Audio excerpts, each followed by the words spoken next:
তথ্য দেব, মাদকের বিরুদ্ধে কাজ করব, কিন্তু তারপরে আমার নিরাপত্তা বিধান করা হবে কি না, এই রকম বিষয়ে এইটা আমার দায়িত্ব বলতে এইটা শুধু আমি এইখানে এসে মহানুভবতা না, এটা আমার দায়িত্ব, এবং এইটা করতে আমি ব্যর্থ হলে এই জায়গায় আমার থাকাটার কোনো যৌক্তিকতাই নেই। আমার এতটুকুই কাজ, মানুষকে নিরাপত্তা দেওয়া, আর আপনাদের এইখানে যারা ভালোর জন্য কাজ করবেন তাদেরকে আমি নিরাপত্তা দিতে না পারলে বিষয়টা আমার জন্য অবশ্যই খারাপ, এবং আমি বলবো যে আমি সেক্ষেত্রে সফল হচ্ছি না। দ্বিতীয় বিষয় হচ্ছে, আমাদের এইখানে গতকালকে রাত 1টা আনুমানিক 20 ঘটিকার সময় একজন ব্যক্তি, তার মাথায় অনেকগুলো আঘাতের চিহ্ন, আমি রাত্রেবেলায় খবর পেয়েছি, আমি রাত 3টা সাড়ে 3টার দিকে। শুকুর আলী নাম, তাই না?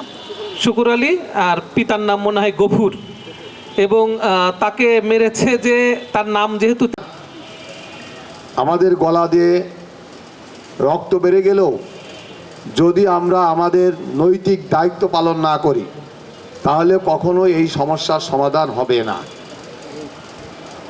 আমরা এখানে যারা বসে আছি, আমি প্রত্যেকটা মানুষকে চিনি। আপনি আপনার জায়গা থেকে কতটুকু দায়িত্ব পালন করছেন সেইটা আমাদের দেখার বিষয়।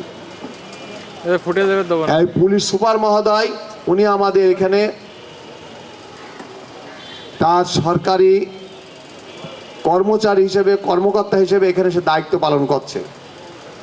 সমাজটা আমাদের, পরিবারটা আমাদের, এলাকাটা আমাদের, ঝিনাইদহ আমাদের, দায়িত্ব আমাদের। উনি যদি এখনই একটা অর্ডার আসে যে ওনাকে এখান থেকে চিটাগাং বদলি করা হলো, উনি এখান থেকে এখনই এই মুহূর্তেই টোল টোপলা মেনদেনে চিটাগাং চলে যাবে, আমি আপনি তো এখানেই থাকবো, ঠিক কিনা বলেন তো? আমার কথা উত্তর দেন, ঠিক কিনা? উনি ওনার নৈতিক দায়িত্ব জায়গার থেকে, আমার জানা মতে ঝিনাইদহ এই জেলায় যত পুলিশ সুপার আসছে ওনার অ্যাক্টিভিটিস একটু ভিন্ন রূপে। ওনার ব্যক্তিগতভাবে আমি মনে করি ওনার সামনে আমাকে বলা উচিত না, সামনে কোনো মানুষকে প্রশংসা করতে হয় না, প্রশংসাও করছি না, তার দায়িত্ব সম্পর্কে আমি জানছি।